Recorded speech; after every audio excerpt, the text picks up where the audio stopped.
27 20 21 44 48 27 20 24 27 87. Monsieur Ngoranzou est à Boisflé. Oui, dites-nous, cette semaine qui s'achève, qu'est-ce qui aura retenu votre attention? Oui, un consultant dit à une émission sur RTI3 que plus de la moitié des joueurs MIMO ne veulent plus de Julien Chevalier et que dans les vestiaires, ça chauffe. On peut ne pas aimer une équipe et souhaiter sa défaite, mais ne pas la déstabiliser. Cette équipe ne pas la déstabiliser par ses fausses déclarations. MIMO, du courage. Actionnaires, venez supporter votre équipe. N'écoutez pas ceux qui souffrent parce que leur équipe souffre. Merci Fernand. Merci à vous, monsieur Ngoranzou depuis Boisflé. Je voudrais simplement rappeler à tous nos auditeurs que les consultants sont donc des experts qui décortiquent les matchs, regardent justement l'environnement de chaque club, que ce soit au football, au handball, au volleyball ou au rugby ou dans toutes les autres disciplines pour justement faire ressortir ce qui n'est pas forcément vu au grand jour. Il faudra donc pas forcément vouloir répondre aux consultants au risque vous-même de vous égarer par moment dans tout ce que vous faites. Je vais lui demander, allez, c'est le week-end qui s'annonce assez coloré, dites-nous, qu'est-ce qui vous a marqué vous cette semaine?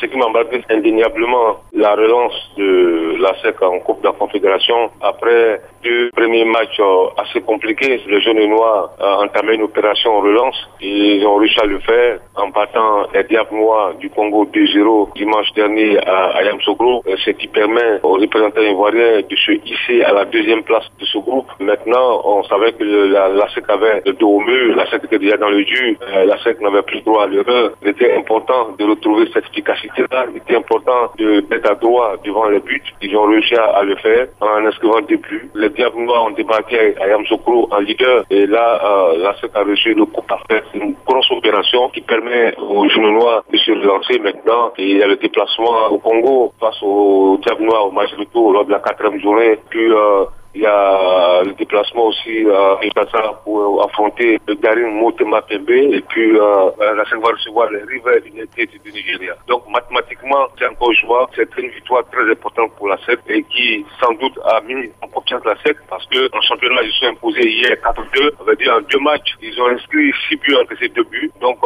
l'efficacité qui avait disparu est en train de revenir. On espère que ça va continuer. Merci à vous, Chalieu. Surtout très bon week-end. Un autre s'installe. Qu'est-ce qui a marqué l'entraîneur de football cette semaine?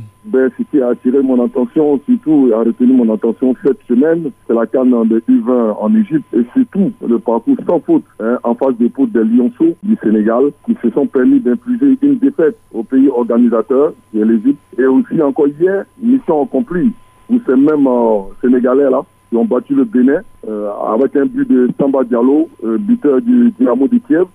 Et ces Lionceaux-là, franchement, sont en train de nous épater. Ils sont en train de suivre un peu la voie de l'équipe nationale A'. Et ces U20-là sont dirigés par Malik Daf. Et ils se permettent même encore une fois de plus de se qualifier pour les demi-finales. Et ce qui leur permet aussi d'aller jouer le mondial en Indonésie au mois de mai et juin. C'est vraiment quelque chose d'exceptionnel. Et comme on le dit généralement, que lorsque vous formez, et c'est sûr que à la fin, vous aurez quand même des produits qui vont vous permettre de donner le résultat de votre formation. Bravo au Sénégal, bravo à ces jeunes-là, et on souhaite vraiment qu'ils suivent la voie de leurs amis. Merci à vous, coach Traoré Lassina également. Bon week-end et puis surtout reste à l'écoute des programmes de Radio Côte d'Ivoire. Un seul message qu'on lit, c'est monsieur Christophe Kwame qui dit ceci, c'est qu'il a donc marqué son actualité, c'est la rénovation du centre technique national par monsieur Idriss Diallo et son comité directeur de la Fédération ivoirienne de football. Merci à vous, chers internautes. Merci, chers auditeurs. Merci. Bon week-end. Numéro 1 sur l'info et